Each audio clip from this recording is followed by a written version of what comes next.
আপনারা জানেন আমাদের বাংলাদেশের অভিভাবকের মধ্য থেকে একজন অভিভাবক আজকে দুনিয়া থেকে বিদায় হয়ে গেছে। আমরা সবাই বলি ইন্না লিল্লাহি ওয়া ইন্না ইলাইহি রাজিউন। আমরা তার রুহের মাগফিরাত কামনা করছি। আল্লাহ পাক তাকে ক্ষমা করে দেন, আল্লাহ পাক তাকে জান্নাতের ব্যবস্থা করে দেন।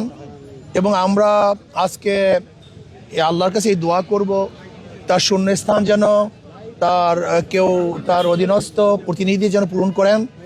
এবং আজকে আমাদের বাংলাদেশের মানুষ শোকাহত, একজন ভালো দেশপ্রেমিক, দীর্ঘদিন পর্যন্ত নেতৃত্ব দিয়েছেন।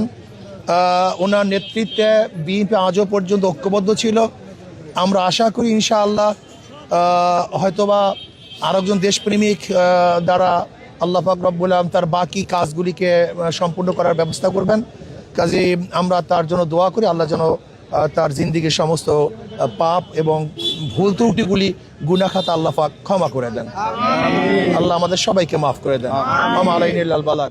প্রবাসীদের জন্য নির্মাণ হচ্ছে দেশের প্রথম স্মার্ট সিটি, যেখানে থাকছে স্কুল, মসজিদ, হাসপাতাল, সুইমিং পুল, হেলিপ্যাড, জিম, পাঠাগার, সুপারমার্কেট, শিশু পার্ক সহ সকল নাগরিক সুবিধা। মালিকানা শেয়ার মাত্র 5 লাখ টাকা। প্লাটিনাম ইনভেস্টরদের জন্য ঢাকা বিমানবন্দরে ভিআইপি প্রোটোকল সুবিধা। বিস্তারিত জানতে যোগাযোগ করুন স্ক্রিনে দেয়া হোয়াটসঅ্যাপ বা ইমো নাম্বারে।